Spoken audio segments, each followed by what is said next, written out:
Kalokohan! Alam ko ang katotohanan tungkol sa batang yan. Huwag mo kong gawing tanga at inutil, Jelay. Ang batang ito ang magpapabagsak sa aming lahi. Ang kapal na mukha mong tumuntong dito, Jelay! Bitbit ang anak ng dilim! Wala man akong kapangyarihan at kakayahan, ngunit isa akong ina! At magkakamatayan tayo sa oras na kantiin mo ang kahit na dulo ng daliri ng batang hawak mo!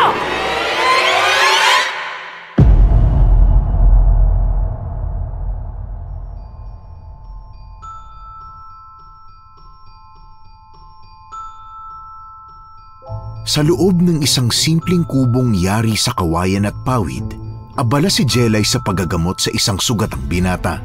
Dumaraing ito, hawak ang tiyan na tinamaan ng sibat mula sa pakikipag-away sa kaibigan.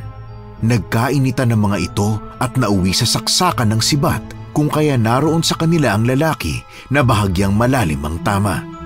Pawisan ang noo na iginala ni Jelay ang kanyang mga mata upang hanapin ang kanyang anak na wala sa kanyang paningin.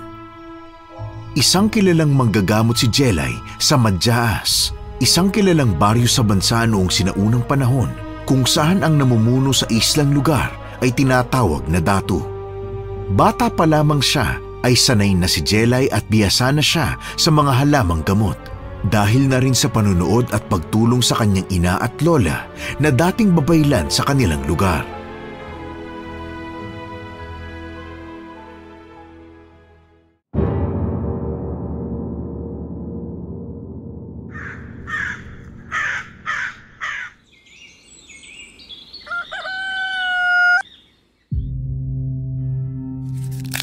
Sandali na lang ito. Tiisin mo ang sakit. Israel, kumuha ka ron ng malinis na tela. Sandali po, Inay. Anak, kailangan magmadali. Hindi biro ang sakit na nararamdaman niya. Ha? Opo.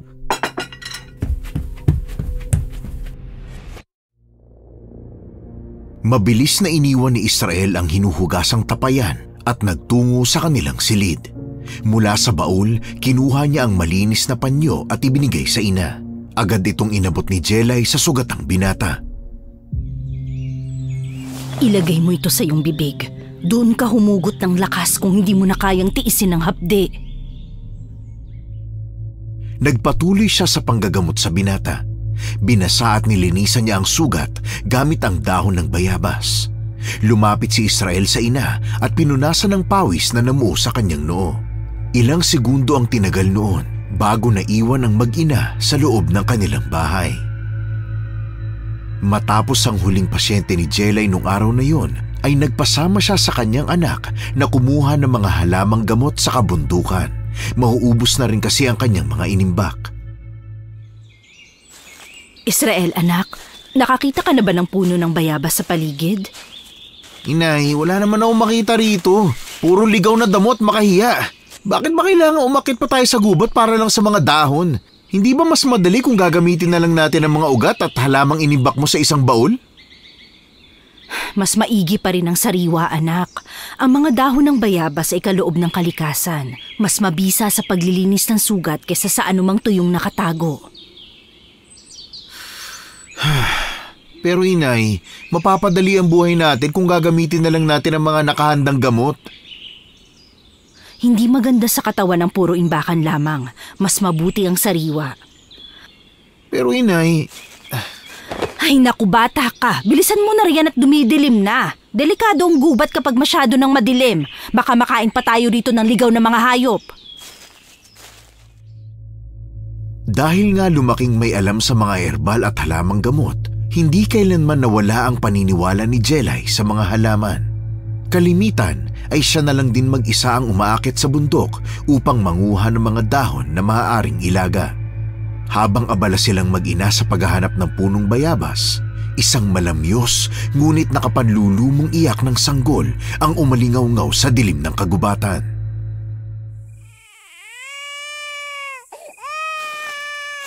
Israel, anak. Ho? Naririnig mo ba yun? Hanapin mo nga at baka may nangangailangan ng tulong. Wala naman ho akong naririnig, inay. Baka guni-guni nyo lang naman yun. Lumapit ka rito at makinig. Paglapit ng anak ay narinig na rin niya ang iyak. Sinundan nila ang tinig hanggang sa matagpuan ang isang sanggol na nakabalot sa pulang tela. May burdang hindi nila lubos maunawaan. Mga sinaunang titik na alam lamang ng mga babaylan. Diyos ng mga ninuno. Ha? Bakit, inay? May problema ba? Bitbitin mo ang bata at umuwi na kayo. Ako nang bahalang maghanap ng bayabas. Ho? Iuwi natin ang batang to? Mag-isa lamang siya rito. Kung iiwan natin, baka malapa lamang ng mababangis na hayop o ang mas masama, makuha ng engkanto. Pero inay... Israel, wag ka nang makulit. Sundin mo na lamang ako. Walang nagawa si Israel sa kagustuhan ng ina. Kaya naman binitbit na niya ang bata sa pagbalik nila sa kubo. Bilang dating babaylan, alam ni Jelay na hindi ordinaryong bata ang kanyang nakita. Ang hugis palaso na marka nito sa kaliwang braso ang malaking palatandaan. Ang bata ay nasisiguro niyang mula sa lahi ng diwatang mandirigma. Alam kong nadidinig mo ako! Lumabas ka na! Wala akong balak na ibalik ang bata kung dyan ka natatakot. Gusto ko lang na masagot ang mga tanong ko. Nais kong malaman lamang ang kwento dahil alam kong sa oras na kupkupin ko ang batang may marka ng palaso ay mapapasama na naman kami sa gulo. Kailangan niya ng kukupkup sa kanya, isang taong may alam sa kanyang pinagmulan. Amihan? Ako nga, maaari mo ba kaming tulungan muli? Katulad ng pagtulong ng iyong ina sa amin sa oras ng gera? Ako ay hindi nababaylan. Wala na akong kapangyarihan. Gusto ko na lang na mabuhay ng tahimik at malayo sa gulo kasama ang aking anak. Ngunit alam kong hindi rin kayo lubusang mananahimik. Alam mong parating na muli ang malawakang digmaan sa pagitan naming mga diwata at mga aswang. Bakit sa tagal na panahon ng kanilang pananahimik, ngayon pa sila magbabalik? Dahil sa bata, kay Elias. Bukod sa dugong diwata na meron siya, may kailangan pa ba akong malaman? Hindi lamang basta diwata ang kanyang ina. Si Ivana ang kanyang ina. Ang pinakamahusay sa digmaan? Ang diwata na pumatay ng ilang libong aswang at dahilan ng pagkaubos ng mga Magindara? Oo, namatay siya sa huling digmaan. Habang nakikipaglaban ay unti-unting inuubos at hinihigop ni Elias ang kanyang lakas. Isa sa rason kung bakit namatay si Ivana ng digmaang yun. Hindi ko maintindihan. Ang sabi sa akin noon ni Nanay, hindi kailanman kayang higupin ng mahinang nilalangan lakas ng isang diwata, lalo pa ng diwatang katulad ni Ivana. Paanong... sino ang ama? Ang pinuno ngayon ng mga gabunan. Ay, Diyos ko! Nakikiusap ako bilang dating kaibigan at kasama mo sa digmaan. Nakaramdam ng awa ang babaylan. Kitang-kita ang hirap sa maamo ngunit punong-puno ng problemang muka. Ramdam niya ang di maitago nitong kapangyarihan habang nakaangat pa rin ito at nanatili siyang nakatingala. Ang diwatang kaharap ay parang hindi nagbago. Sa nagdaang ilang taon ay pareho lamang ang kanyang naging itsura at walang naging pagbabago. Hindi ba mas mabuti kung sa inyo siya lalaki? Mas mabuting gabayan siya ng kanyang mga kalahi, ng mga diwata? Hindi pwede. Masyadong magulo at madugo ang mundo namin ngayon. Simula nang mamatay si Ivana, sari-saring panig ang lumabas. May gustong humalili sa kanya at meron ding nais patayin ng bata dahil para sa kanila, isa tong sumpa na naging dahilan ng pagkabigo ni Ivana. Dugo at laman ng kanilang diwatang hinahangaan ng bata. Paano nila maaatim na patayin ng walang muwang na sanggol? Hindi mo naiintindihan, Jelay. Sa ngayon, ang pinakamabuting lugar para kay Elias ay sa mundo niyo. Alam ba ng gabunan ng tungkol sa bata? Hindi nalaman ng gabunan na nagdadalang diwata si Ivana. Nang malaman ni Ivana na pinuno ng mga gabunan ng kanyang minahal, tinago niya ang kanyang pagbubuntis hanggang sa tuluyan na siyang umalis sa tabi nito at saka nagbalik sa aming mundo. Nakikiusap ako, kupkupin mo ang bata, palakihin siya na malayo sa kasamaan. gabayan mo sana siya nang hindi siya mawala sa landas. Sige, makakaasa ka. Salamat. Huwag kang mag-alala. Ang pulang telang nakabalot sa kanya ay may basbas at bendisyon ng ilang mga diwata. Mananatiling normal siyang bata sa mata at pang-amoy ng mahihinang aswang. Pero, paano ang gabunan? Saka na natin yan problemahin kapag nandyan na. Maliwanag na ang bahay nang makauwi si Jelay. Bagamat mahina ang apoy sa lampara, ay bukas na ito. Tahimik ang paligid, maliban sa alulong ng mga aso sa malayo. Agad siyang lumapit sa bata nang madatnan niya yung nakahiga sa mahaba nilang upuan na yari sa kahoy. Ang kanyang anak ay nakatitig lamang. Pinapanood siya, ngunit bakas ang pagkasuya sa bata. Hindi niya alam kung paano niya poprotektahan ang sanggol. Ang dugo nito ay hindi lamang pag-asa, ngunit malaki rin ang nagiging takot sa kanya. Lalo pat gabunan ang siyang ama nito. Gabunan na ngayon ay namumuno sa buong lahi ng mga aswang. Israel, isarado mo na ang pinto. Madilim sa labas, baka pasukin pa tayo ng mga nilalang na gumagala. Inay, bakit ba natin inuwi ang batang yan? Hindi naman natin siya kaano-ano ah. Hindi natin alam, baka iniwan ng batang yan dahil sa nakakahawang sakit. O sumpa. Huwag ka ng maraming tanong. Dito na siya sa atin at mabuti nang walang makaalam kung saan natin siya nakita. Naiintindihan mo ba? Pero Nay, paano kung may maghanap? Baka mapagbintangan ka pa ng mga tao na kumuha ng hindi sa'yo. Kung tunay na magulang niya ang darating, ibibigay ko siya. Hanggat wala, mananatili ang bata rito. Maghain ka na at nang tayo'y makapagpahinga na. Maaga pang simula ng araw natin bukas. Inay, ang dali mo namang magpasya. Hindi ba mas mabuti kung ipaalam na lang natin sa dato o sa punong tagapayo? Inay, isuko na lang natin sa kanila. Walang lalapit na magulang. Hindi siya hahanapin. Ha? Ano po? Walang maghahanap na magulang ng bata, anak. Paano ninyo nalaman? Inay, pwedeng magulo na naman ang buhay natin dahil sa batang yan. Sapagkat hindi natin kauri ang kanyang mga magulang. Inay, hindi totoo ang mga kwentong yan. Mga aswang, mga engkanto. Hindi ba mga panakot lang yan sa mga bata? Hindi mo alam ang sinasabi mo. Darating ang araw, babalik sila upang manggulo. At ang batang ito... Siya raw ang magiging tagapagligtas? Yan ho ba ang pinaniniwalaan ninyo? Oo. Inay, gawa-gawa lang ang mga halimaw na yan. Nay, ang gusto ko lang naman huwag ka muling mapintasan ng mga tao. At saka ayoko nang muling umalis at gawing katawa-tawa. Nay, pakiusap naman ho. Hindi ako nababaliw. Hindi ako baliw. Sige na ho, Nay. Sige na ho. Ihahanda ko na hong pagkain. Pinanood lamang ni Jelay ang anak na tahimik na kumikilos sa dulong bahagi ng kanilang kubo. Hindi malaki ang kanilang tahanan. Pawid at kawayan lamang ang dingding. Kaya't tanaw pa rin niya ang ginagawa ng anak. Nilingon lang niya ang sanggol na mahimbing na natutulog. Dahan-dahan niyang hinaplos ang kakaibang marka sa kamay nito.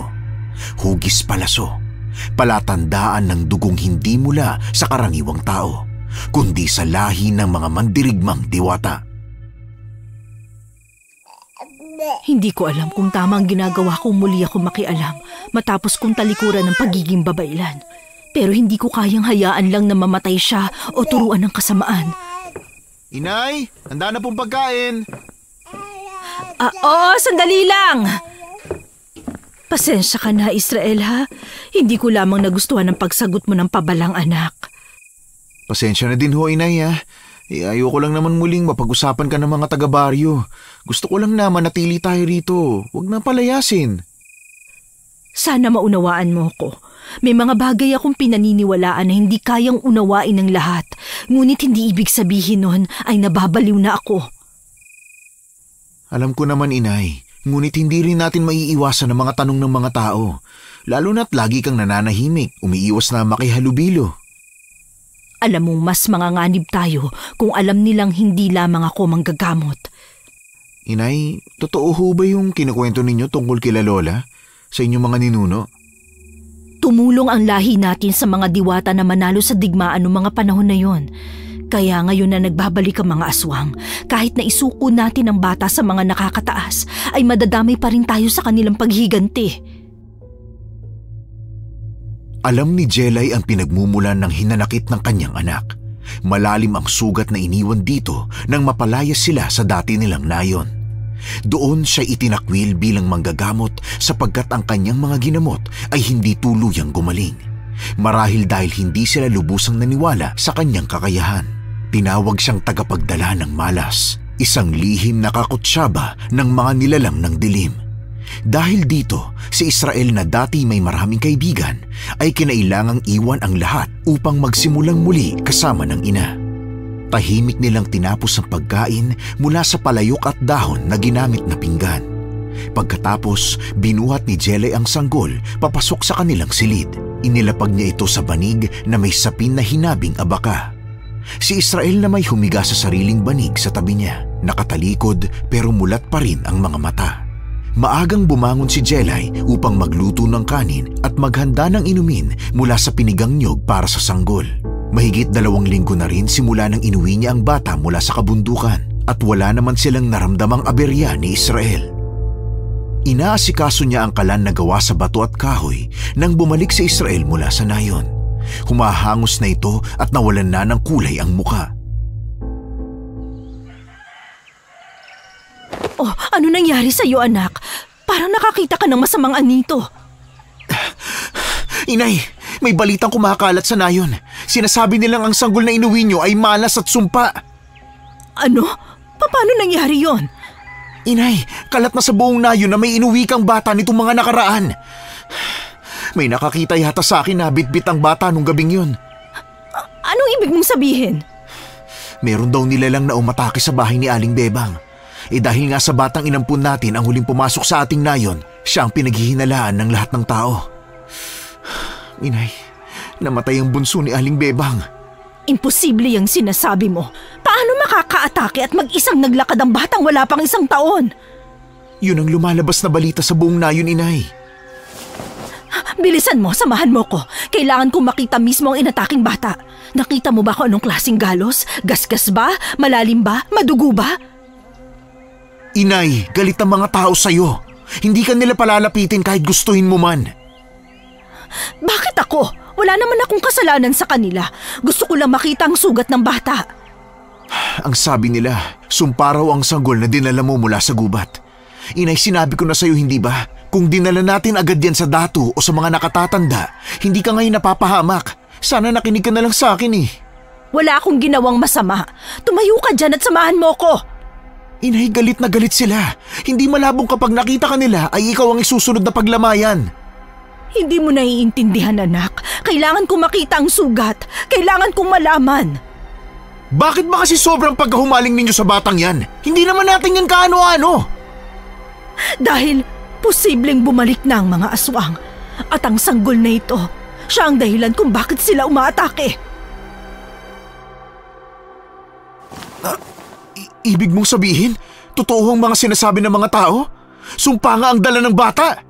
Inay, dapat nakinig ka na sa akin eh. Ngayon pati tayo nadadamay. Hindi sumpa ang bata. Anak siya ng mandirigmang diwata. Siya ang tinutukoy sa propesiya na magtatapos sa lahi ng mga aswang. Nais nilang patayin ang bata para wala ng hadlang. Nay, hindi ito ang panahon para sa mga alamat ninyo. Ilang ulit na tayong pinapaalis sa iba't ibang nayon dahil sa mga paniniwalang yan. At ngayon muli tayo napapahamak dahil lang sa sanggol na hindi natin kaano-ano. Huwag mo na akong questionin, Israel. Ang gusto ko ngayon dalhin mo ko sa tahanan ni Bebang para makita ko mismo ang sugat ng sanggol. Walang nagawa si Israel. Dala-dala ang sanggol, nagtungo ang mag-ina sa bahay ni Bebang. Pag-apak pa lamang nila sa bakuran, sinalubong na sila ng mga matang puno ng panghuhusga. Ang ilan ay may hawak na sibat, ang iba naman may dalang sulo. Ang kapal ang mukha mong tumuntong dito, Jelay! Bitbit ang anak ng dilim! Kumalma ka muna, Bebang. Wala akong balak makipag-away. Nais ko lang makita ang sugat ng iyong anak. Ha? Sugat? Hindi mo na kailangan makita. Bakit hindi mo na lamang tanungin ng batang yan kung gaano kabrutal ang sinapit ng aking anak? Hindi mo ba nauunawaan? Namatay ang anak ko dahil sa sanggol na yan! Magdamag akong gising. Hindi ko inalis ang mata ko sa batang ito. Imposible na siya ang may kagagawan. Huwag mo akong lokohin! Ilang araw lang simula nang napulot mo ang batang yan. Ngayon, namatayan na ako ng anak! Anong gusto mong paniwalaan ko, ha? Na mga kanayon, na aksidente ang pag-atake? Ngayon lang ito nangyari, Jelay! Kaya nga ako nandito. Gusto ko makita kung ano ang totoong lagay ng bata o kung anong sugat ang dahilan ng pagkamatay niya. Sino ka para magtanong?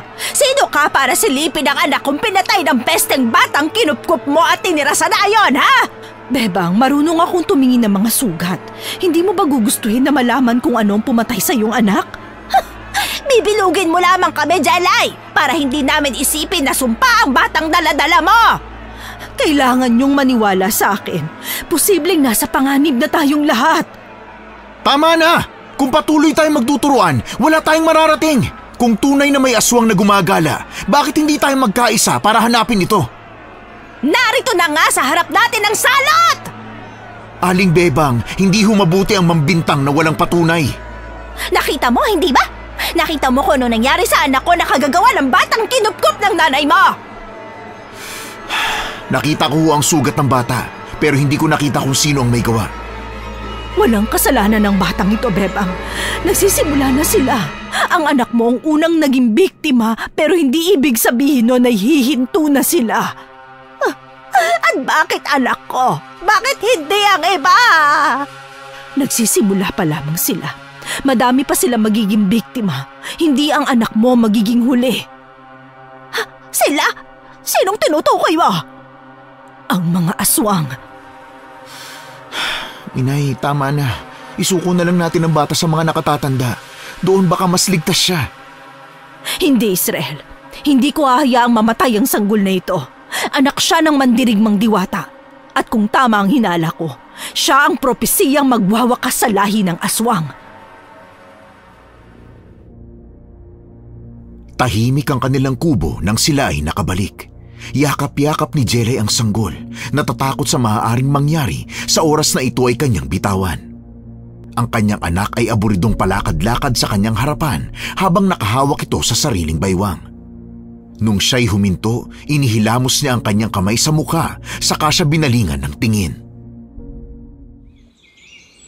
Inay, hanggang kailan pa natin titiisin ang sanggol na yan? Kung totoong ang anak siya ng mandirigmang diwata, siguradong hindi siya pababayaan ng kanyang ina. Kung iiwan natin siya sa lugar kung saan natin siya ay nakita, ay siguradong poprotektahan siya ng mga nag-iwan sa kanya.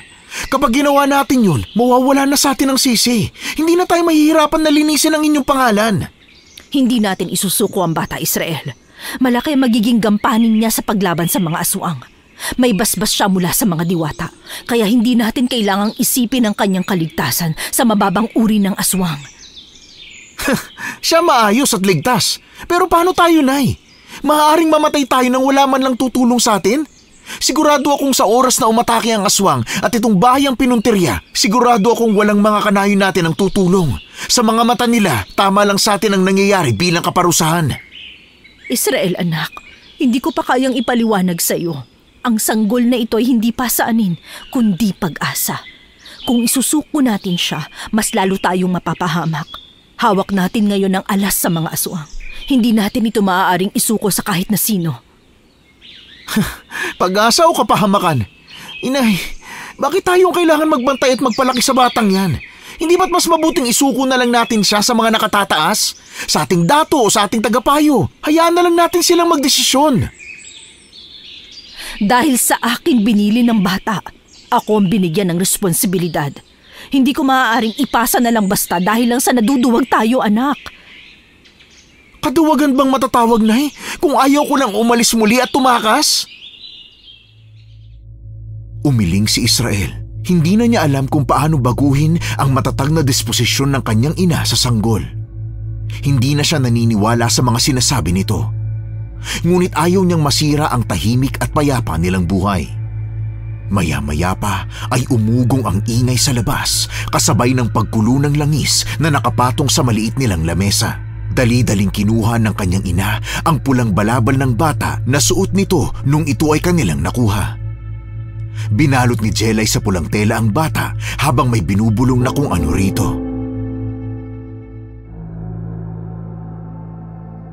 Kumuha ka ng asin, Israel. Siguruhin mong magkakalat ka sa pasimano ng mga bintana, maging sa ating pinto.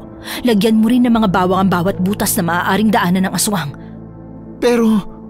Israel, hindi ito ang oras para tumutol sa aking inuutos. Bigla siyang natigilan dahil lumakas ang iyak ng mga baboy sa labas ng bahay. Mukhang hindi sila pinatawad. Maging ang mga aso ay umaalulong na tila humihingi ng tulong sa kanila. Kung totoong swerte at pag-asa ang hatid sa atin ng bata, eh bakit may mga nalalaga sa atin? Magmadali ka na! Habang lumalakas ang iyakan ng mga hayop sa labas, napatingin si Israel sa maliit na lamesa kung saan naroroon ang nakatakip na bote ng langis. Noon pa naman ay itinuro na sa kanya ni Jelay na kapag may malapit na aswang, ang langis na yon ang magbibigay ng palatandaan. Kukulo ito ayon sa layo ng aswang. Kapag malayo pa ay malakas ang magiging pagkulo. Kabaliktaran naman kapag nasa malapit na ang mga ito. At ngayon totoo ngang nangyayari. Ang langis na kanina'y tahimik ay biglang kumulo. Tila pinakuluan ng apoy kahit walang init. May mga bula na umuusbong, pumuputok at bawat pagsabog ay may kasabay na amoy ng nasusunog na buhok at laman. Narito na sila. Hindi ka nagkakamali, anak. Bilisan mo ang kilos! Ang asin na inutos ko sa'yo at gawin mo! Hanggat malakas pa ang pagkulo ng langis, ligtas pa tayo! Talaga bang matatalo natin ang halimaw sa simpleng asin at bawang lang? Ang dami nila sa labas, Nay! Gawin mo na lang ang inuutos ko. Huwag ka nang magduda pa. Inay, ibigay na lang natin si Elias sa kanila. Baka yun ang susi para wala nang mapahamak. Hindi mo alam ang sinasabi mo. Sa tingin mo ba kapag nakuha na nila ang bata, titigil na sila? Mas lalo lang silang lalakas dahil wala na magliligtas at pag-asa ang nayo na to laban sa kanila. Higit silang malakas kumpara sa atin. Eh ano naman sa atin kung sila maghari? Wala naman tayong kinalaman sa kanila. Hindi ko na nagugustuhan ang tabas ng iyong dila, Israel.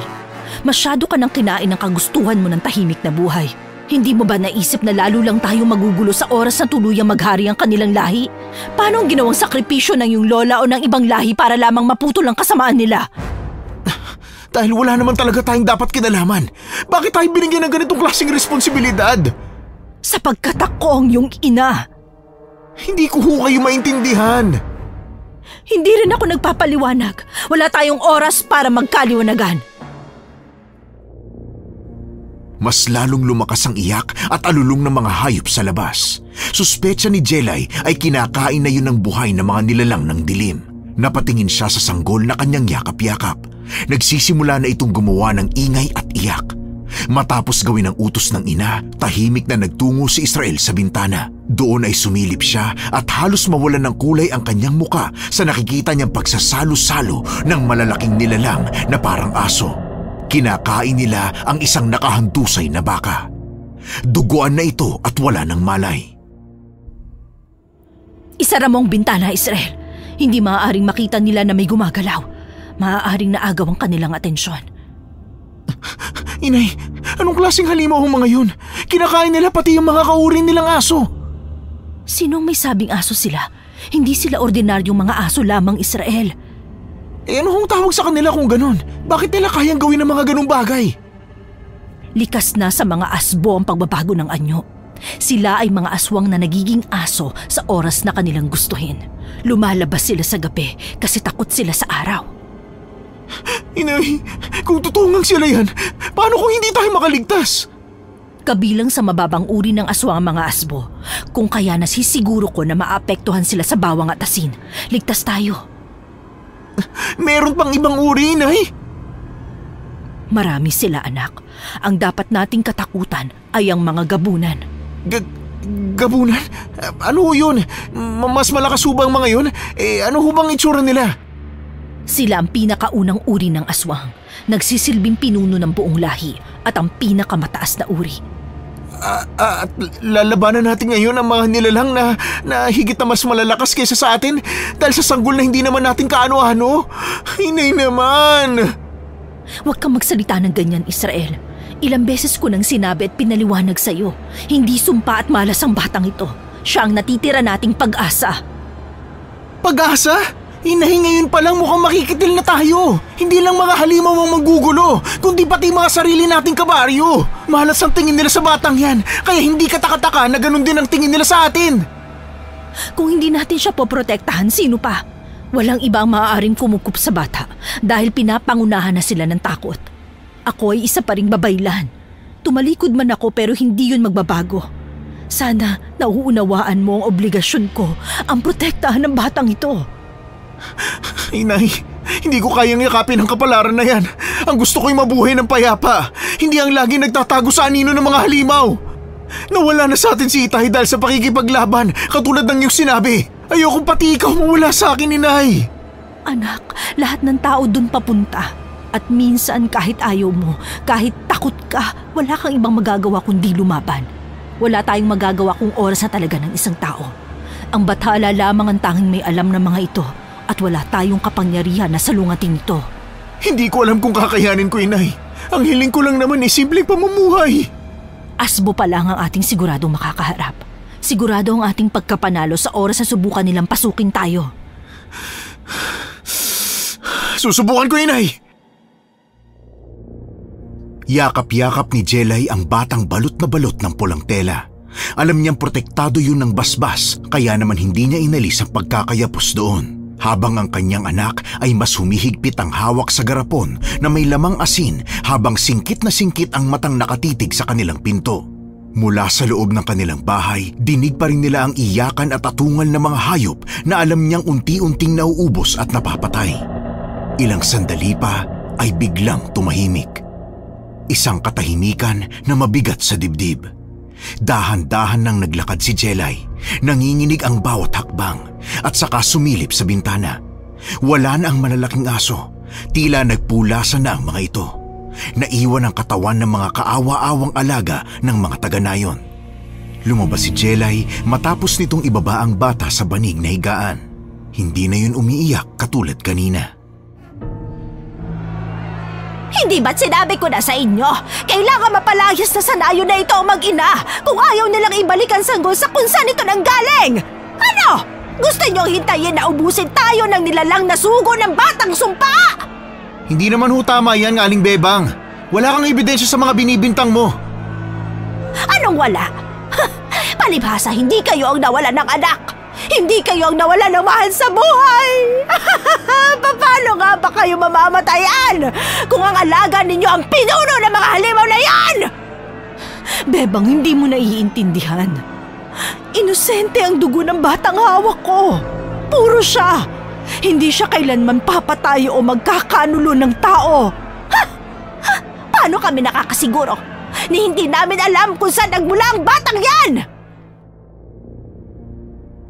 Dahil sa galit na nag-uumapaw sa pusong ina ni Bebang, walang habas siyang pumasok sa kubo ng mag-inang Jelay at Israel.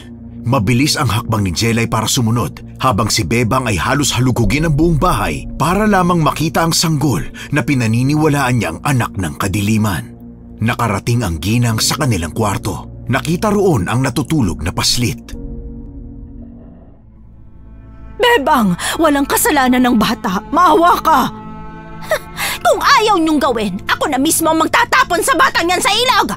Doon siya nababagay, sa ilalim ng tubig kasama ng mga peste! Hindi tama yung gagawin mo! Hindi mo nga alam ang pinagbulan ng batang nais mong patayin eh! Bebang, maniwala ka! Nawalan ako ng anak, Jelay! Bakit hindi mo maintindihan na nais ko lang ng hustisya? Brutal na pinatay ang anak ko! Nanghihina si Jelay. Bilang isang ina, ramdam niya at naiintindihan niya ang galit ni Bebang. Dahil maski siya ay ganoon din ang marahil na gagawin. Sisiguraduhin niyang ipaghihiganti ang anak sa taong pinaniniwalaan niyang pumatay dito. Ngunit sa kabilang banda, hindi ang batang inosente na hawak niya ang may kasalanan. Naiintindihan kita, Bebang. Maski ako kung mawalan ako ng anak, gagawin ko ang lahat para gumanti. Pero nilalagay mo sa ibang sisi. Walang kasalanan ng batang ito, Bebang!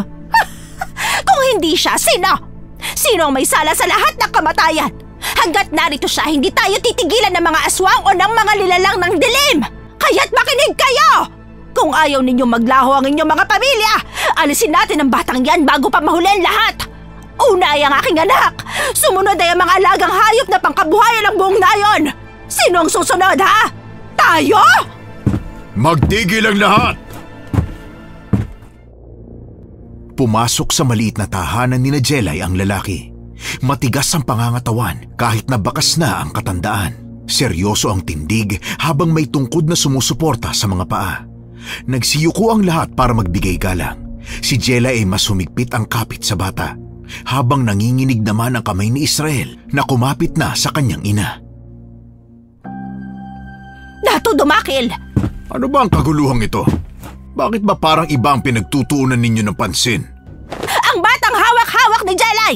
Yan ang may kasalanan sa lahat ng patayan dito! May sumpa ang batang yan, Dato! Dato, maniwala ho kayo. Wala hong katotohanan ng lahat ng iyon. Bebang, mabigat ang iyong paratang. Ano ang patunay na dala mo? Dato, unay ang anak mo. Ngayon mga alaga ng buong nayon. Lahat ito'y nagsimula ng dalhin ni Jelay ang sanggol na yan. Hindi ba't sapat na yon? Huwag kang makisali sa usapan ng matatanda, Israel! Naiintindihan ko ang pinagdadaanan mo, Bebang. Pero nakikiusap ako. Buksan mo ang isip mo at tanggapin na walang kinalaman ng bata sa lahat ng ito. Dato, kayo na ho ang magpasya. Alam namin na para sa ikabubuti ng buong nayon ang inyong magiging desisyon. Kung gayon, Jelay, mas mabuti siguro kung isusuko mo muna ang paslit sa aking tanggapan para kahit papano ay maging panatag pare-pareho ang ating mga gabi. Hindi. Hindi ko maaaring isuko ang sanggol. Inay, tama ang Dato. Ligtas siya roon. At hindi ba mas maganda dahil mas malilinawan ang mga kanayon natin na hindi natin pinagtatakpan ng bata? Tingnan nyo na! Palibhasa sigurado siya na wala nang kawala ang bata sa oras na mapunta sa Dato ang desisyon! Ang nais ko lang ay katahimikan, Bebang. Ito ay isang usapin na kailangan ng masusing desisyon. Paumanhin po. Huwag kang mag-alala. Sa oras na mawala ang tanong sa isipan ng mga tao, ay ibabalik ko rin naman sa iyo ang bata. Sa ngayon, kailangan lang muna nating pagbigyan ng gusto nila para kahit papano ay makatulog tayong lahat ng payapa. Hindi ko maibibigay ang sanggol, Dato. Hindi nyo naiintindihan. Hindi pwedeng ipagkatiwala ang buhay niya sa kahit na sino. Jelay, hindi ba't mas mabuti kung sa aking tanggapan muna siya? Ako ang Dato ng nayon. Sino ba ang higit na makakapagligtas sa kanya? Sino ang may lakas ng loob na saktan siya sa aking tanggapan? Hindi ko talaga maaaring gawin ang gusto nyo. Inay, baka magalit na ang Dato.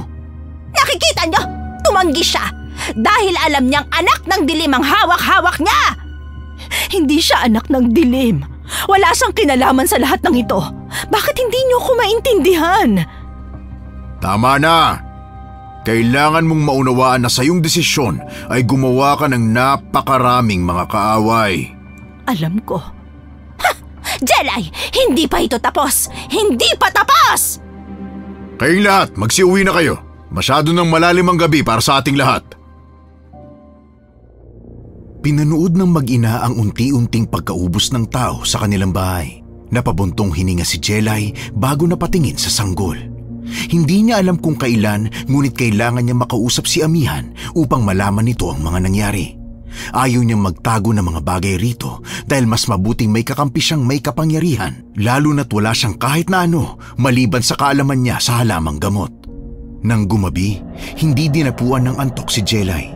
Kaya naman minabuti niyang makausap si Amihan dahil ito lamang ang maaari niyang pagkatiwalaan ukol sa mga balita tungkol kay Elias. Dala-dala ang isang boteng langis at isang palaso ay walang imik siyang lumabas sa kanilang bahay. Siniguro niyang maayos na nakakandado ang pintuan nang sa gayon ay walang makapasok basta-basta. Hindi na halos makita ang buong paligid ay pinilit ni Jelay na lumingalinga para hanapin ang diwata sa kabundukan. Amihan! Amihan, alam kong nariyan ka! May nais akong ikwento sa'yo! Anong sadya mo, Jelay? May nangyari ba? Bakit parang balisa ka?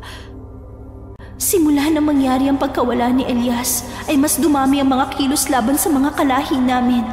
Hindi ko alam kung anong dapat kong gawin. Hindi ba yun naman ang gusto nila? Ang mawala ang bata sa mundo nyo para walang magiging problema sa balanse ng mundo? Mali ka, Jelay. Gusto nilang patayin ang bata. Hindi simpleng paglalaho lang. Mabigat din ang dala kong balita. Mainit ang mata ng mga kanayon sa amin. Pakiramdam nila, sumpa ang dala ni Elias sa aming nayon. Ang aking anak ganon din ang paniniwala. Namatayan ng anak ang isa kong kabaryo. Pagkatapos nauubos sa mga alaga naming hayop, kinain ng mga asbo. Naupo ang diwata habang ang mga kamay ay patuloy na nagliliwanag. May hawak itong pulseras na gawa sa ginto. Kumikinang at puno ng mahika ang sinabing palamuti. Abala ang mga mata ng diwata sa paghahabi ng mga himulmol na kapangyarihan sa pulseras. Inabot ni Amihan ang hawak niyang bote ng langis. Gamit ang nangingintab at maliwanag na mga kamay, hinaplos na yun bago itapat sa bibig at binulungan. Kung ganun nga, Jelay, totoo ang hinala ko. May malakas na kapangyarihan na nagtatago sa inyong nayon. Anong ibig mong sabihin? Na may kasangkot na masigit pa sa mga asbo? Huwag mong sabihin na gabunan. Oo, hindi basta gabunan. Kung hindi ang kanilang pinuno, ang ama ng anak ni Ivana. Isuot mo sa bata ang pulseras na ito. Para saan yan? Isa pang bagay na makakatulong sa pagtatago ng kanyang katauhan. Pwedeng pangontra ito sa mga gabunan na pwedeng lumusob sa inyo. Paano nangyaring hindi ko alam? Paanong naroon na sa nayo ng gabunan? Huwag mong sabihin na alam na niya ang tungkol sa bata. Huwag kang mag-alala. Sa aking nakita hindi pa nila alam na si Elias ang anak ng dilim na kanilang hinihintay. Ang tagapagmana ng kanilang trono. Ngunit, kailangan pa rin namin ng lubusang pag-iingat. Lalo't hindi ko alam kung sino ang nagkakatawang taong gabunan na yon. May alam ka ba kung sino? Hindi ko alam kung paano ko pa malalaman. Wala akong kapangyarihan, Amihan. Hindi ko pa masabi sa ngayon. Amihan, anong dapat kong gawin? Kailangan ba namin na umalis ulit ni Israel? Kung ako ang masusunod, aalis ka na ngayon din. Dalhin mo si Elias sa bundok sa kabilang nayon. Kahit saan, basta malayo at hindi naaamoy ng mga kalaban. Pero si Israel, ayaw niya lumipat. Sawa na rin ako sa buhay na pinipilit naming takbuhan. Hindi mo ba nakikita, Jelay? Habang naroon kayo, lalong titindi ang pagdanak ng dugo. Mas lalo kayong maiipit. Ang mas nakakatakot, pati ang sarili mong anak, makakagalit mo. Iyon ang napagkasundoan namin, Amihan. Simula nung mamatay ang kanyang ama, palipat-lipat na kami ng bahay dahil sa mga usapan ng bawat nayon na aming nililipatan. Kaya ngayon natahimik ang buhay namin. Hindi ko masasabi sa kanya na kailangan ulit naming umalis. Kung ganon, ihanda mo ang iyong puso. Kapag dumating ang sandali, baka mismong mahal mo sa buhay ang humiling na isuko ang sanggol.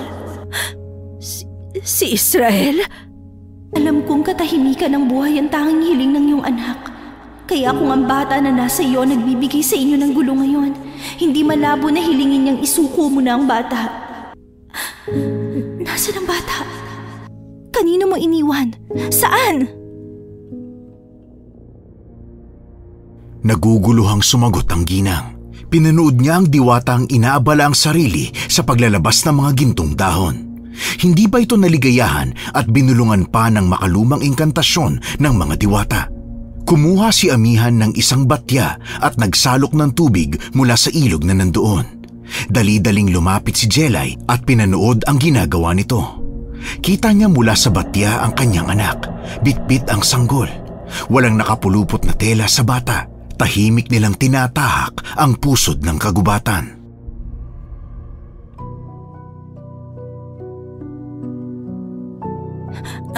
Nasa bahay.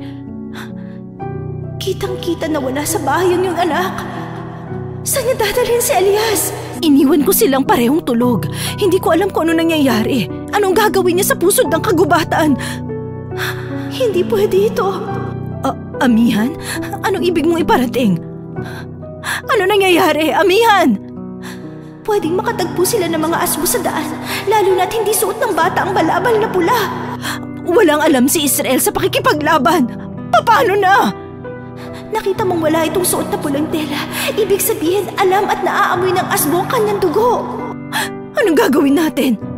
Amihan, ang anak ko, baka mapahamak siya. Magmadali ka. Kailangan mo nang umuwi.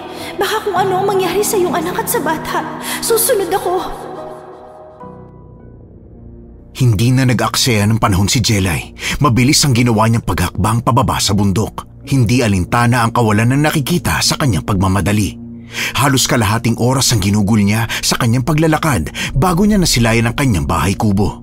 Natanong niya may ilaw pa roon. Marahil ay dahil sa iniwan niyang gasera, kaya naman ay nakahinga siya ng maluwag. Ibig sabihin wala nangyaring masama sa bata at kay Israel. Israel, anak! Anak! Imposibleng totoo ang sinasabi ni Amihan. Hinalughog niya ang buong bahay, ngunit ang tanging nadatnan niya ay ang balabal na pula ng bata na tahimik na nakapatong sa banig.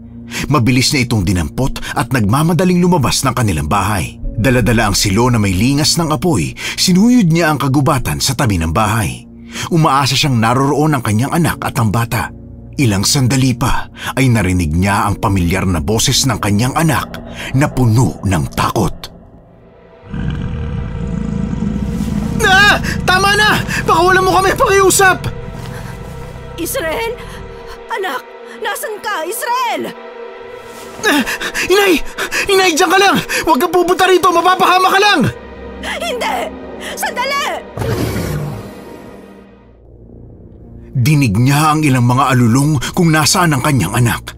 Mas naging mabilis at desperado ang kanyang paghakbang habang palingalinga sa paligid upang hanapin ang kahit na anino lamang ng anak. Nagimbal si Jelay sa nasaksihan.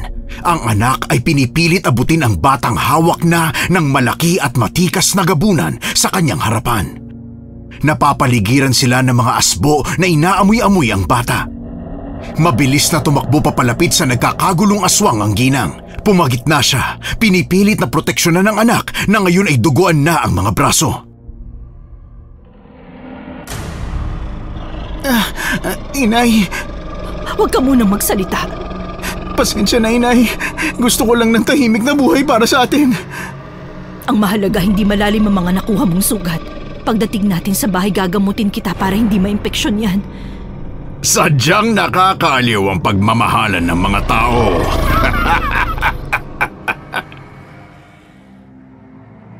Nabaling ang mga mata ni Jelay sa gabunan. Wala itong bakas ng pagkakakilanlan kaya hindi niya pa rin alam kung sino ang lalaking nasa kanyang harapan. Hawak-hawak na nito ang bata. Ang mga kuko ay unti-unting gumagapang sa malambot na mukha nito. Ano bang kailangan mo? Ibalik mo na lamang sa akin ang batang yan. Bakit ka nangunguha ng batang hindi iyo? Sa tingin mo ba ay tanga ako? Alam mo ang papel ng batang ito sa gulo? Hindi ko maintindihan ang iyong sinasabi. Huwag mo na akong lokohin, babae. Nang oras na makita ko sa banig ninyo ang bata, ay ramdam ko na.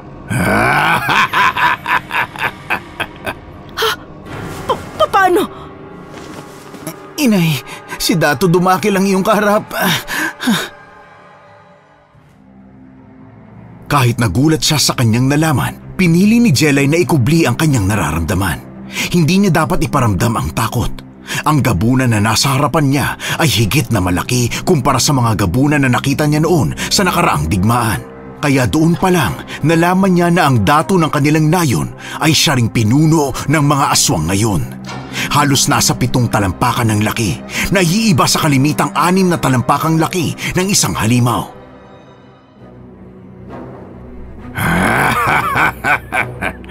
Ano kaya ang mararamdaman ng kanyang ina kung sakaling malaman niyang ako ang pumatay sa anak niya? Bata lang ang gusto mong patayin. Nasaan ang iyong konsensya? Konsensya? Sa tingin mo ba ay naaawa ako sa batang tatapos ng lahi ko? Nakonsensya ba si Ivana nang tuluyan niyang tapusin ang mga magindara? Sapagkat kayo ay lubos na nagpapahirap sa tao. Ginawa lamang yun ni Ivana para makatulong. Makatulong? Peste! Sinira niya ang balanse ng aming lahi, kaya nararapat lamang na pagbayaran ng anak niya ang lahat ng kasalanan niya. Hindi nararapat na ang bata ang magbayad sa kasalanan ng kanyang ina. Musmus pa lamang at walang alam sa mundo ang nais niyong patayin! Kalokohan! Alam ko ang katotohanan tungkol sa batang yan! Huwag mo kong gawing tanga at inutil, Jelay! Ang batang ito ang magpapabagsak sa aming lahi! Inay, hindi ko na ho kayang makatagal. Sa sobrang pagiging desperado, mabilis na kinuha ni Jelay ang palaso sa kanyang likuran. Itinutok niya ito sa datu na ngayon ay nandoon pa rin ang mapang-asar ng ngisi. Ang mga asbo ay nagsimulang lumigid sa kanilang pinuno. Pinoprotektahan ito. Sa tingin mo ba ay mapapatay mo ko sa simpleng pana mo? Hindi mo masasagot hanggat hindi mo nasusubukan! Ang dapang mo rin para sa isang dating babaylan. Jelay, wala ka ng kapangyarihan. Baka nakakalimutan mo, isa ka na lang mahina at inutil na mortal. Wala man akong kapangyarihan at kakayahan, ngunit isa akong ina! At magkakamatayan tayo sa oras na kantiin mo ang kahit na dulo ng daliri ng batang hawak mo! Magaling! Napakagaling mong magpatawa! Ang iyong palaso at pana ay walang silbi sa akin, Jelay! Pinanood ni Jelay na unti-unting nilapit ng datu ang kanyang muka sa bata. Tila sayang-saya sa naaamoy na dugo nito. Ang mga asbo ay nakapaligid sa kanya, naglalaway at naghihintay ng utos para umatake. Mahigpit pa rin ang kapit ni Jelay sa dala niyang palaso. Ang mga mata ay binabantayan ang paggalaw ng mga asbo sa kanyang harapan. Hoy! Parang natatakam na kayo ah! Pagbibigyan ko kayong pagsaluhan ng mga yan. Inay! Huwag kang bibitaw sa akin! Kaya mo bang tumakbo, anak? Opo. Kapag sinabi kong takbo, tumakbo ka na. Ako nang bahala rito. Pero inay, madami sila. Pabayaan mo na ako. Iligtas mo ang iyong sarili. Magaling! Napakahusay, Jelay! May nalalaman ako! Hindi mo ako malilinlang, Jelay. Kahit natukol ito sa magpapahaba at magpapalakas ng inyong lahi, ibigay mo sa akin ang bata at ipangako ang kaligtasan ng aking anak. Sasabihin ko ang aking nalalaman tungkol sa anak ng dilim. Huwag na tayong maglokohan, babae. Nauubos na ang aking pasensya. Ganon din ako. Ikaw ay isang pinuno na nais lamang magpatuloy sa pagpapalaganap ng lahi nyo. Kung ako'y papatayin mo ngayon, hindi mo malalaman ang lahat ng aking nalalaman galing mismo sa mga diwata na siyang kalaban nyo. Huwag mo kong bilugin. Nasa aming kaharian ang anak ng dilim. Paano ka nakakasiguro na tunay ngang siya ang hinahanap nyo? Huwag mo na akong linlangin! Dumating na ang inihintay na utos ng mga asbo. Mas humigpit ang hawak ni Jelay sa dala niyang palaso. Ang mga mata ay naging malikot at ang katawan ay pinipilit pagtakpan ang anak na sugatan. Ang mga mata ng asbo ay kumikislap na kulay pula at ang kanilang bawat hakbang ay sabay-sabay na may kaluskos ng mga kuko na humahagod sa lupa. Para silang mga gutom na buwitre na unti-unting umiikot sa biktima. Pinapaliit ang espasyo, tinatanggal ang kahit anong pwedeng daan ng pagtakas. Nagsimulang gumapang ang mababang pag-ungol mula sa kanilang mga lalamunan. Ang ilan ay nakayuko, handang sumunggab. Ang iba ay umakyat sa mga sanga ng puno upang makahanap ng tamang anggulo ng pagsalakay. Para silang isang mabangis na alon na handang tupukin ang mag-ina anumang oras. Sa kalagitnaan ng tensyon ay umabante si Dumakil. Parang nag-anyong kidlat sa bilis ng pagkilos at sa isang iglap, nakita na lamang ni Jelay ang sarili na nakahiga habang nakapatong sa kanya ang buong katawan ng halimaw. Ang malalaking kamay ay nasa kanyang leeg, handa ng baliin dahil sa sobrang higpit ng pagkakakapit.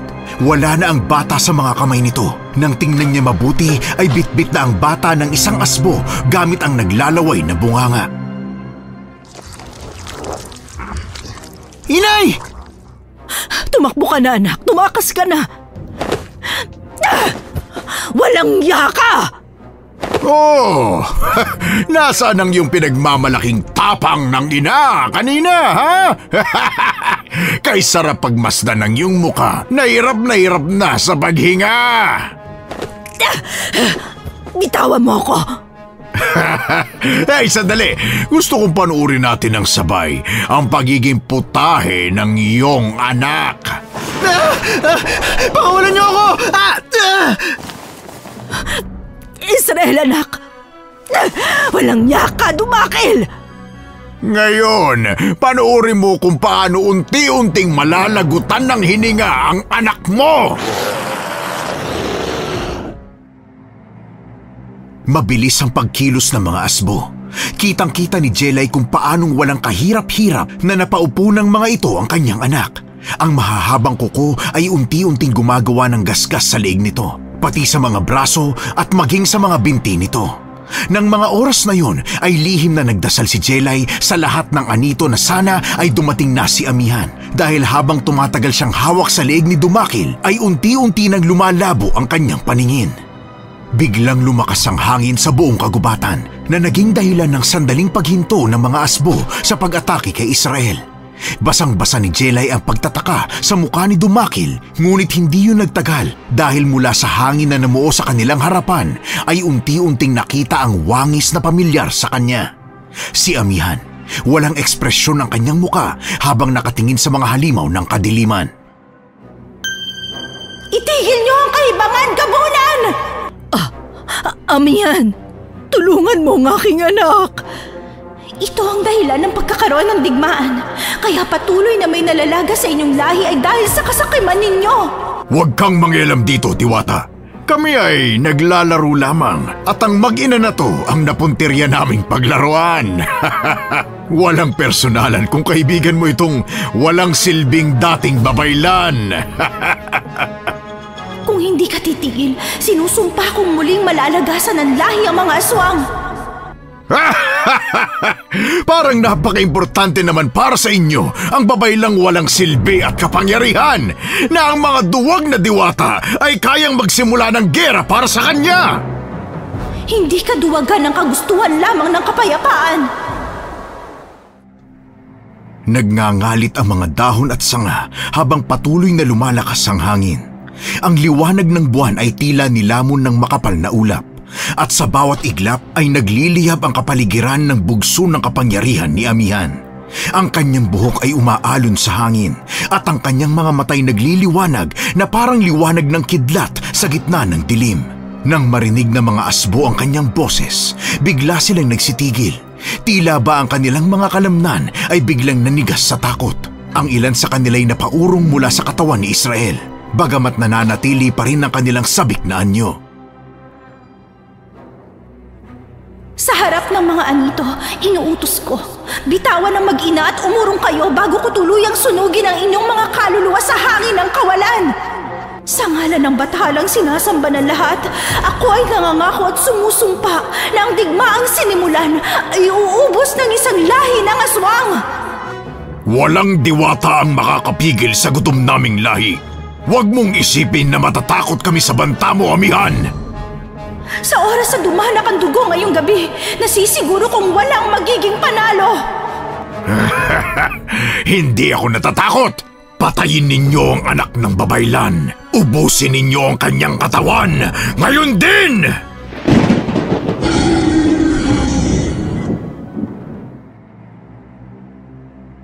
At sa isang kisap mata, kumawala ang matinding ihip ng hangin mula sa palad ng diwata. Isang alon na tila buhawi ang nagpatilapon sa ilan sa mga asbo. Bumangga ang mga ito sa puno at umaray sa sakit. Napabitaw si Dumakil kay Jelay at sa pagbagsak nito'y mabilis na dumalo si Amihan, itinayo ang babae at itinabing mabuti ang anak. Sinabi ko na sa'yo, hindi mabuting simulan ang gulong gusto nyo! Amihan, utang ko ang buhay namin sa'yo. Huwag kang bibitiw, Jelay. Hindi matatapos dito ang iyong laban. Ngunit ngayon, ako ang haharap sa kanila. Muling sumalakay ang mga asbo na bakas pa rin ang gutom at galit. Ngunit sa bawat pagtatangkay tinatamaan sila ng matatalim na sibat ng hangin na dumudurog sa kanilang buto at pumupunit sa kanilang laman. Isa-isa silang napaurong at ang kanilang ungol ay naging hiyaw ng takot. Ngunit si Dumakil, imbis na umatras, ay tumawa ng malakas. Isang halakhak na nagpakilabot sa lahat ng nakarinig. Ginamit ni Amihan ang hangin upang tangayin si Israel na wala nang malay tao papalapit sa kanya. Kaya naman nang tuluyan itong makalapit ay mabilis na niyakap ni Jelay ang mga braso nito. Hindi alintana kung nagkakaisa na ang dugo nila ng kanyang anak. Hinawakan ni Amihan ang mag-ina bago naramdaman nila ang banayad na hangin at tuluyan na silang nakaalis sa lugar na yon. Si Elias! Amihan! Huwag kang mag-alala. Hanggat hindi sumasapit ang unang kabilugan ng buwan, mananatili siyang ligtas. Ngunit, kayo'y kailangan ng pahinga. Napakaraming dugo ang nawala sa inyo. Patawad, hindi ko naipaunawa sa aking anak ang tungkol kay Elias. Kalimutan na ang bagay na yon. Wala na rin naman tayong magagawa. Ang kailangan na lang nating gawin ay bumalik ang inyong lakas upang mabasbasan muli kita. Ano? Bilang babaylan? Walang mangyayari kung wala kang kapangyarihan at lakas ng isang babaylan. Mauulit lamang ang pangyayaring ito sa sandaling umatake muli sila. Hindi ko yun isasagawa kung hindi mo gusto. Nais mo ba, Jelay? Hindi niya nais ang pagbabalik sa dati niyang ginagawa, sa magulong mundo ng mga babaylan. Ngunit alam ni Jelay na lubhang kailangan niya sa ngayon ang kapangyarihan, lalo na't kailangan nilang bawiin sa mga aswang si Elias. Ang planong panggagamot sa anak ay hindi natuloy sapagkat ang diwata mismo ang bumulong ng inkantasyon para sa mga sugat nito na unti-unting naghilom. Pinanood lamang ni Jelay kung paano unti-unting magsara ang mga kalmot at sugat na natamo ng kanyang anak. Ngunit habang pinapanood yun ay hindi pa rin mawala sa kanyang isip si Elias. Labis ang kaba at takot ni Jelay para sa bata. Ano ang plano natin para kay Elias? Hindi maaaring magawa ni Dumakil ang kagustuhan niya. Sa oras ng kabilugan ng buwan, susugurin natin sila. Paano? Dalawa lamang tayo. Isang nakamamatay na misyon ang gagawin natin, Amihan. Marami man ang tumutulig sa bata, ay marami pa rin ang naniniwala at bukas ang isip sa mga diwata, Jelay. Isa pa, may ibang nilalang ang hindi gusto ang planong paghahari ng mga aswang. Pero kahit pa, napakarami nila at malalakas. Isa pa, paano tayo nakakasiguro na tutulungan tayo ng mga nilalang dahil lamang sa pag-ayaw nila ng pamumuno? Jelay, wala akong panahon na ipaliwanag sa iyo ang lahat. Marami pa akong kailangan gawin para manalo sa digmaang ito. Amihan, tahimik na ang buhay na nais namin ni Israel. Pinasok mo kami sa kaguluhang ito, kaya alam mong may malaki kang responsibilidad sa amin. Sa oras na magising si Israel at tuluyang makapagpahinga, maging siya ay babasbasan ko bilang tagapangalaga. Ano? Kailangan niya ng kapangyarihan para maproteksyonan niya ang sarili niya laban sa mga aswang na susubok muling guluhin kayo. Hindi bumalik si Jelay at Israel sa kanilang tahanan. Nanatili sila sa lugar ng mga diwata, sa lugar ni Amihan, kahit nung panahon na bumalik na ang lakas ng dalawa. Pinanood nila ang pakikipagnegosasyon ng nasabing diwata sa mga nilalang, isang paghahanda para sa digmaan na malapit ng mangyari. Anak, sigurado ka ba sa bagay na ito? Inay, kailangan ko ito. Isa pa malaki ang pagkukulang at kasalanan ko. Hayaan yung pagbayaran ko ang katangahan na aking nagawa. Maaaring hindi na natin makamit ang katahimikan, anak. Kaya mas mabuting may laban tayo sa puwersa nila. Hindi ko hahayaang hindi natin mabawi si Elias at tuluyang maisagawa ng mga aswang ang layunin nila. Hindi na natin maibabalik ang buhay natin. Kahit na paulit-ulit nating takasan, hindi magbabago ang katotohanan na babaylan ka. At bilang anak mo ay gusto kong lumaban sa tabi mo. Dumating ang araw ng kanilang paglusob. Magulo at maraming mga nilalang ang nasa tirahan ng mga diwata. May mga tikbalang, duwende at kapwa diwata ni Amihan na abala sa pagsasaayos ng kanilang mga armas. Madilim ang paligid ng kuta. Ang usok mula sa mga sulunang aswang ay pumapaitaas. parang bumabalot na ulap ng kamatayan. Tahimik ang mga nilalang ni Amihan habang unti-unti silang lumusob. Ang bawat yabag ay dahan-dahan na para bang sila'y mga aninong handang makipaglaban. Hindi alam ng mga gabunan na may parating na panganib. Abala sila sa kanilang ritual. Sa gitna ng kuta, nakapulupot ang mga kadena kay Ilyas. Umiiyak ito at nanghihina. Nakapaligid sa kanya ang mga uhaw at gutom na mga aswang. Sa harapan ng bata ay nakagapos ang dugoang si Ivana. Matalim ang mga tingin. Mula sa mga anino ng puno ay sumilip sila Jelay, Amihan at Israel. Kasama nilang nakaabang ay ang mga duwende at tikbalang na naghihintay ng hudyat. Elias, Diyos ko, nagsimula na sila. Huwag kayong padadala sa takot. Sa oras na matapos ang huling dasal, saka tayo aatake. Amihan, baka hindi na kayanin ng bata. Baka may mangyari ng masama sa kanya. Huwag mong kalimutan na may dugo si Elias ng pinakamagiting na mandirigmang diwata. Hindi siya basta-basta matatalo o mamamatay. Pero paslit lamang siya. Kaya nga, hindi tayo dapat magkamali. Mula sa gitna ng kuta, bungisngis si Dumakil habang hawak ang isang matalim na sibat na may bakas ng dugo. Ngayon, saksi ang kabilugan ng buwan. Muli nating masisilayan. Ang lahing nagapi ay muling aangat! Walang yaka, Dumakil! Huwag mong idamay ang aking anak! Ang anak mong magpapabagsak sa lahi ko! Hindi mo alam ang ginagawa mo! Ang alam ko lang ay tinatapos ko at ginagampanan ko lang ang tungkulin ko bilang pinuno. Nagimbal si Amihan. Hindi niya inaasahan na ang dating kaibigan ay humihinga pa. Si Jelay ay tahimik lang na pinanunood ang pagkatulala ng diwata. Hindi rin makapaniwala. Amihan, si Ivana, buhay siya! Hindi ako makapaniwala. Ang buong akala ko ay patay na siya. Kung ganun, mas kailangan nating makalapit agad. Dalawang ililigtas natin ngayon.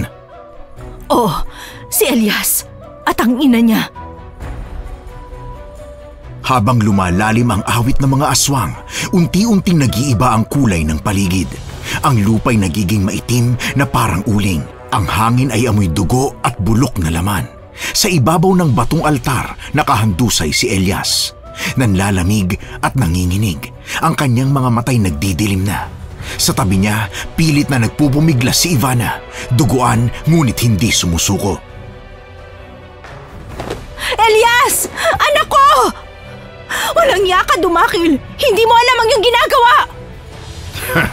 Wala akong ginagawang masama, mandirigmang diwata. Tungkulin kong putulin ang pag-asa ng kalaban ng aming lahi. Huwag ang anak ko! Ako na lamang! Hindi ako manlalaban!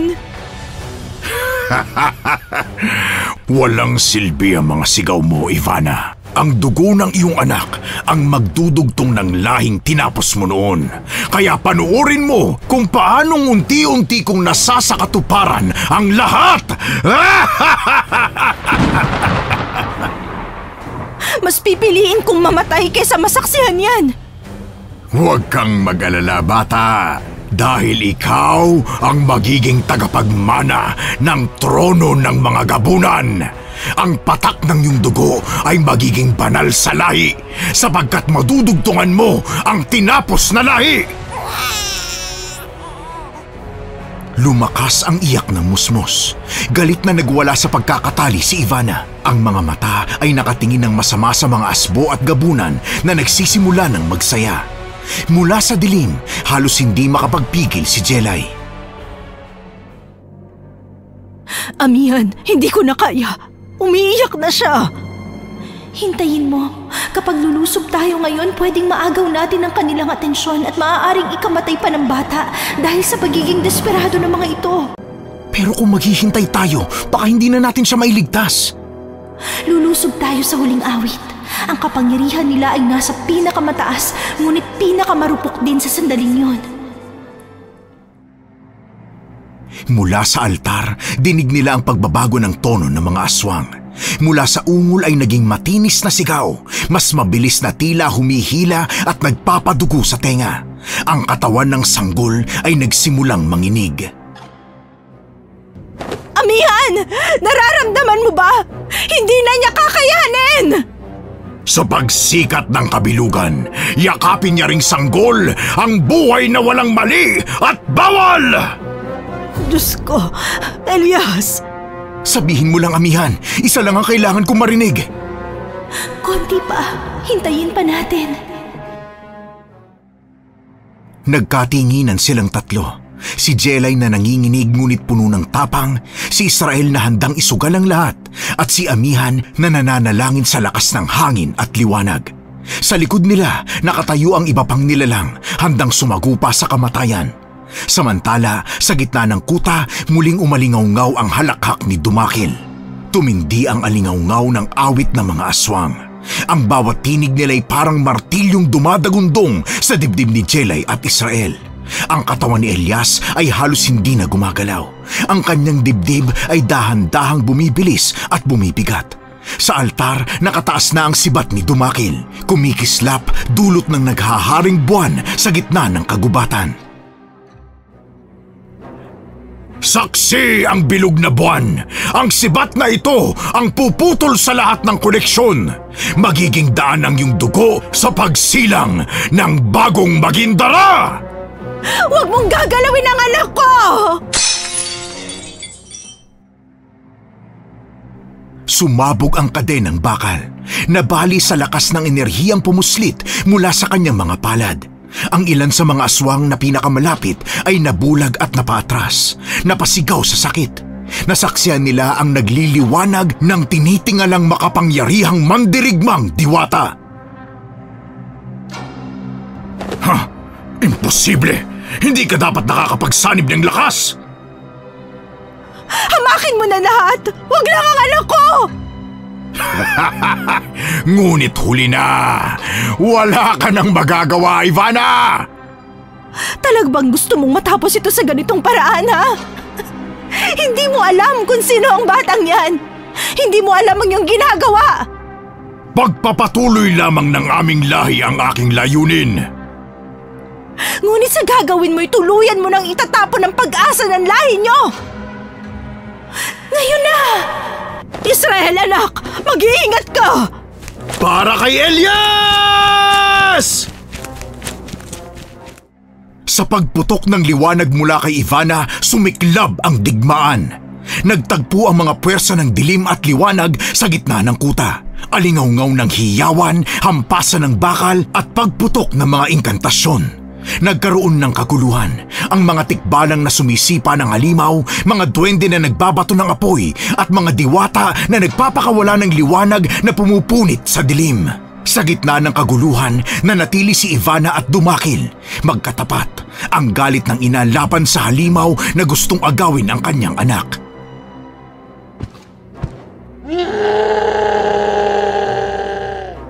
Matagal mo na akong bihag! Ngayon naman ako magiging dahilan ng iyong pagkatalo! Subukan mo, Ivana. Kahit na pinagsama ang lahat ng nilalang, wala kayong magiging laban sa amin! Ang pagtutulungan ay isang senyales ng pagkakaisa at nagsisilbing lakas ng mga mandirigma sa gitna ng digmaan, Dumakil! Tapang ang pinakamatinding kasangkapan sa digmaan! Ilang beses na akong umuwing wagi sa gera. Huwag mo akong tuturuan ng iyong kabaloktutan! At ilang beses kang nakulong na nagdulot sa pagkakawalay mo sa pinakamamahal mong anak. Ibang-iba ka na talaga sa nakilala at minahal ko. Ichan. Anong sinabi mo?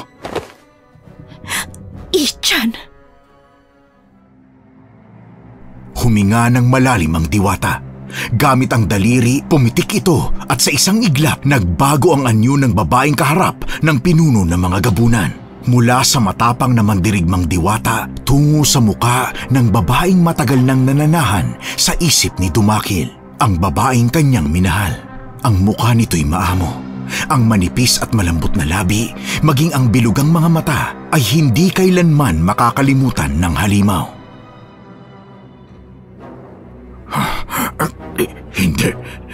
Imposible! Ikaw si... Oo, Dumakil. Ako ang babaeng minahal mo noon. Ang babaeng nawala sa iyo dahil sa kasakiman at dahas ng sarili mong lahi. Hindi maaari! Bakit? Paano? Ang buhay na iyong winasak noon ay muling nabuo. At mula sa pag-ibig na yon, isinilang si Elias. Ang bata? Anak? Oo, Dumakil. Ang batang nais mong kitilin ang siyang dugo at laman mo. Anak mo si Elias! Umalingaw-ngaw ang katahimikan sa gitna ng labanan. Ang mga halimaw na kasama ni Dumakil ay napahinto at ang mga mandirigma ay nagmasid, naguguluhan. Si Dumakil ay tila pinagtatagaan ng sariling kalooban. Dinig ng lahat ang inusal ng makapangyarihang diwata. Hindi! Hindi maaari! Ang batang yun ang nagtatakda ng aming katapusan! Imposible! Ngunit totoo, Dumakil. Kaya't bago mo pa man ituloy ang iyong kabaliwan, isipin mong ang batang nais mong patayin ay anak mo. Mga diwata! Ngayon na! Habang nagaganap ito, patuloy pa rin ang digmaan sa paligid ng gabunan at ng diwata. Lumipad ang mga palaso na may tatak na mga duwende, pumunit sa hangin at bumutas sa laman ng mga gabunan. Ang mga tikbalang ay patuloy sa pagsipa ng mga asbo. Hindi alintana ang mga kagat at galos na gawa ng mga ito. Isang asbo ang tumilapon na bali ang mga buto sa bigat ng hampas. Si Jelay ay nagsimula sa orasyon habang hawak ang pulang tela na binalot kay Elias. Pakinggan ang aking dasal! Sumpa ko ipamalas ng sa gayon digmaang ito ay magwakas! Matalo ang kadiliman ng aking hiling! Inay! Anito sa gubat, ako ay sundin. Turuan kaming magapi ang mga nilalang ng dilim. Sa isang iglap, sumiklab ang palad ni Israel ng liwanag. Tumalon siya sa gitna ng dalawang asbo. Tinamaan ng bugso ng kapangyarihan ang kanilang mga katawan hanggang sa pumutok sa hangin. Ha? Ako bang gumawa nun? Ikaw ang bagong tagapangalaga ng kagubatan! Patuloy sa pag-atake ang mga asbo, pinipilit abutin ang braso ni Israel. Ngunit dahil sa bendisyon at basbas ng mga diwata, ang kapangyarihan na mayroon ang binata ay hindi kayang lampasan o kahit pantayan man lang ng mga mababang uri katulad ng mga asbo. Habang nauubos ang malalaking aso, unti-unting nagsisilapitan sa kanila ang dalawang gabunan. Matikas at malaki, ngunit higit na mas malaki ang kanilang pinuno. Hindi kagaya ng mga asbo ay parang kidlat sa bilis ang naging pagkilos nito. Nabaliktad ang eksena. Walang magawa si Israel. Habang hawak ng isang gabunan ang kanyang leeg, unti-unti niyang nararamdaman ang dugo na kumakalat sa kanyang leeg dahil sa pagtusok ng matitilos na kuko ng mga ito.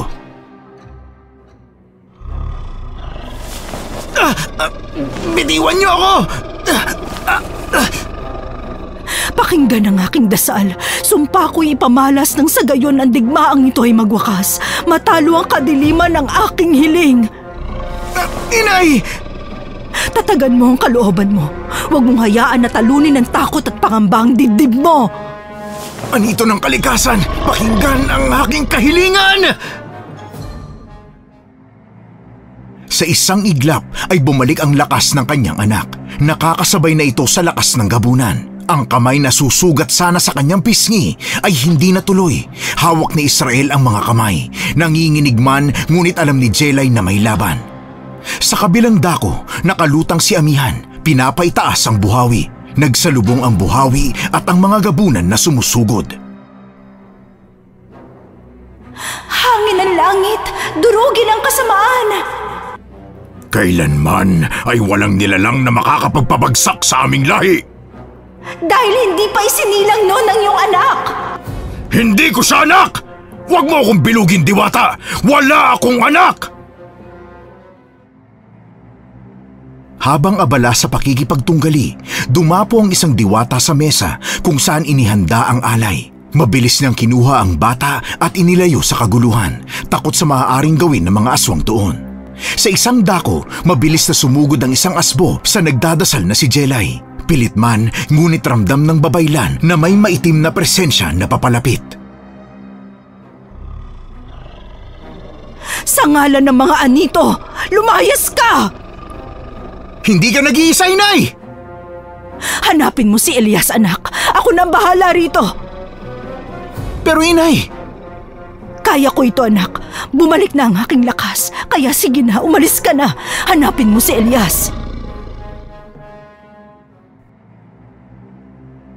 Samantala, sa gitna ng kaguluhan, nakatayo sina Ivana at Dumakil.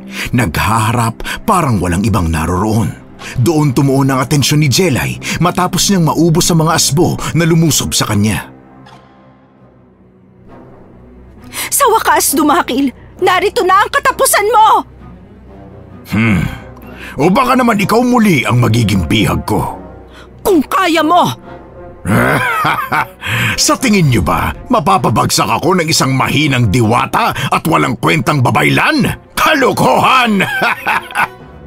Bakit hindi natin subukan? Alam mo ang kakayahan ko. Hindi ko nauubos ang lahi na Magindara kung ako'y mahina. Pwera na lamang kung pinapalabas mong mahinang nilalang ang mga kalahi mo. Ha! Walang mahina sa lahi ng mga aswang. At kung mahina man kagaya ng sinasabi mo, ang Magindarang tulad namin ay ilang libong higit na mas malakas.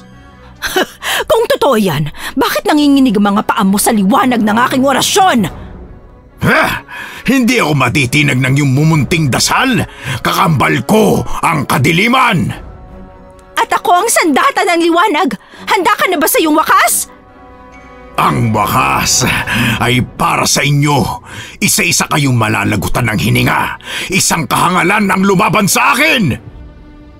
Mga ninuno, ipadala ninyo ang inyong liwanag. Itali ang gabunan sa sumpa. Kalokohan! Hindi ako kayang itali ng inyong mga salita. Subukan mong tanggapin ito! Winasiwas niya ang hawak na espada. Sa ginawang galaw ni Ivana ay tumama ang espada sa bumubukol na dibdib ng gabunan. Sumirit ang dugo ngunit hindi naging sapat ito para pabagsakin.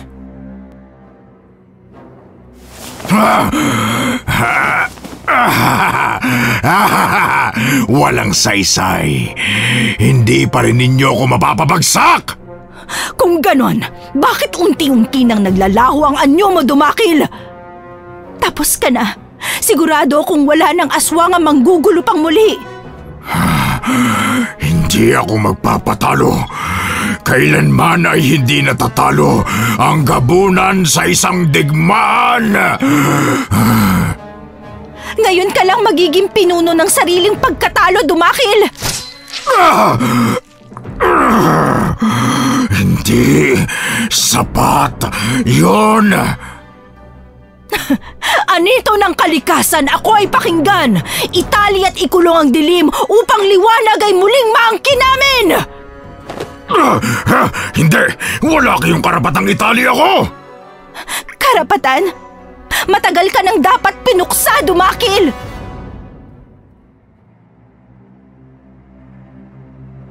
Ang espadang nakatusok sa dibdib ay muling hinugot ni Ivana. Natatawa itong pinanood ang unti-unting panghihina ng halimaw sa kanyang harapan. Ngunit hindi siya nakontento. Muli, ginalaw niya ang espada at isinaksak sa leeg ng gabunan.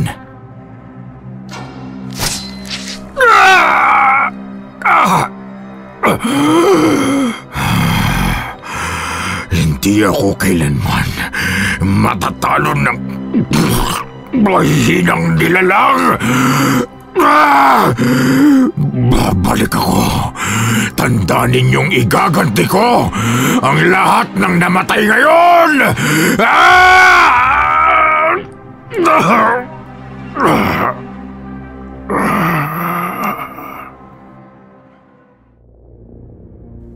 Unti-unting bumagsak ang malaking katawan ng gabunan. Habol hiningang nakatingin si Jelay sa paligid. Katulad ng kanilang pinuno ay wala ng buhay na nakahandusay ang mga asbo at ilang gabunan sa paligid. Ang mga diwata ay tila nawalan na ng lakas. Puno ng panghihina, ngunit mababakas pa rin ang saya dahil sa wakas tapos na ang digmaan. Tapos na. Inay, ayos lang po ba kayo? Maayos ako. Ikaw, kamusta? Nakita mo ba si Elias gaya ng aking bilin? Jelay, narito siya. Mabilis na sinalubong ng mag-ina ang diwatang kaibigan. Karga-karga nito sa kanyang bisig, ang bata na ngayon ay mahimbing nang natutulog. Wala na ang sugat nito. Tuluyan na itong nagamot.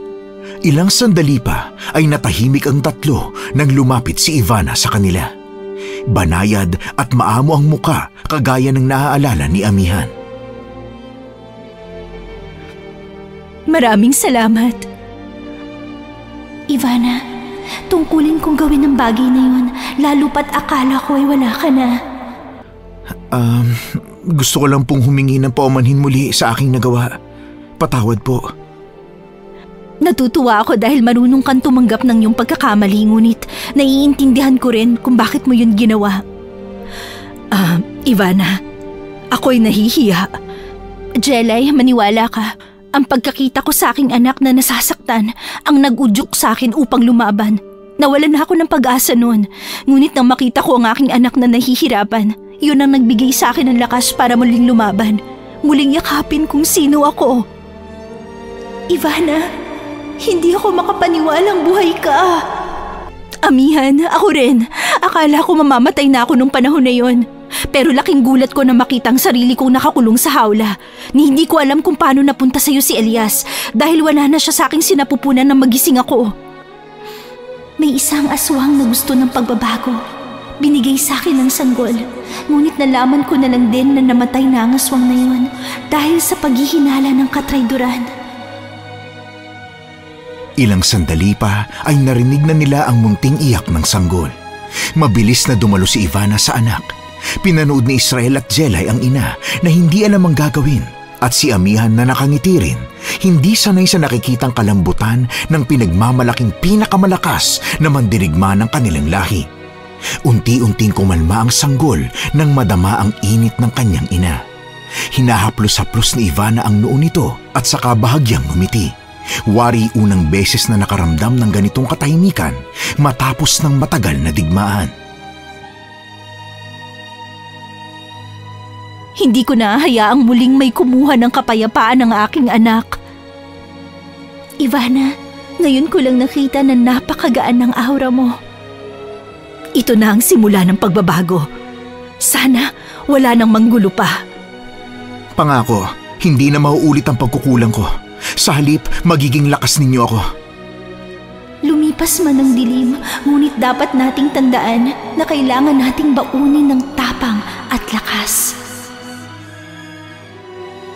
Nagtagpo ang mga tingin ni na Ivana, Jelay at Amihan.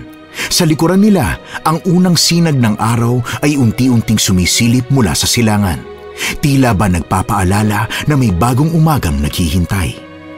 Makalipas ang ilang oras, nakahanap sila ng ligtas na pwesto malapit sa ilog. Ang hangin ay malamig ngunit hindi na mabigat at ang mga ibon ay nagsimulang umawit kasabay ng pag-akyat ng araw. Doon sila pansamantalang nagpahinga. Habang pinapainit ni Jelay ang ilang dahon ng saging na gagamitin bilang pantakip sa inihaw na isda, abala naman si Israel sa panghuhuli ng mga maliliit na hipon gamit ang kanyang lambat. Tuwing may makukuha siya, masaya siyang sumisigaw na para bang bata ulit. Inay, tingnan nyo! Ang dami na oh! Siguradong masarap ang kain natin mamaya! Siguraduhin mo lang na hindi lahat ilalaro mo, ha? Baka mamaya mas marami pa ang nakawala kaysa nakuha mo. Nay, ako nang bahala sa pagkain natin ngayon. Huwag kang mag-alala. Ay naku, kilala kitang bata ka. Magmadali ka na nga dyan nang tayo'y makakain na. Natawa si Amihan at umupo sa tabi ni Ivana. Naabala namang pinapainom ng gatas si Elias. Hindi ko akalaing ganito kita makikita, Ivana. Noon puro espada at sigaw ang hawak mo. Ngayon tingnan mo, hawak mo ang pinakamalambot na tungkulin sa lahat. Huwag mo kong tuksohin, amihan. Hindi ko rin nakalaing kaya kong maging ganito. Pero tama ka, ibang laban ito. At mas mahalaga. Hindi lahat ng mandirigma ay nabubuhay para sa digmaan. May mga lumalaban din para sa tahanan at sa pamilya. Sandaling natahimik hanggang sa biglang bumuga ng bula si Elias mula sa kanyang bibig at ngumiti. Nagtawanan silang lahat, lalo na si Israel na agad lumapit. Hindi na hawak ang lambat na pinagmamalaki kanina. Habang unti-unting lumulubog ang araw sa kanluran, kumislap ang gintong liwanag sa ibabaw ng ilog. Nakaupo silang lahat sa tabi, busog sa huli ni Israel at sa inihandang pagkain ni Jelay. Si Ivana nakasandal habang karga si Elias na payapang natutulog at si amihan na may bahagyang nakatingala, pinagmamasdan ng langit na nagkukulay kahel. Tila ba sa unang pagkakataon, nakahinga tayo ng maluwag? Oo, tama amihan. At sana, ganito na lang palagi. Nagkatinginan sina Jelay at Israel. Kapwa nakangiti at sa sandaling yun ay nadama nilang lahat ang kakaibang katiwasayan. Walang halimaw, walang banta. Tanging ihip ng hangin at mga huni ng kuliglig ang kasama nila. Sa wakas, nakuha na nila ang buhay na pinapangarap nila. Ang tahimik at banayad na buhay. At sa pagyakap ng dilim ng gabi, hindi na ito nakakatakot gaya ng dati.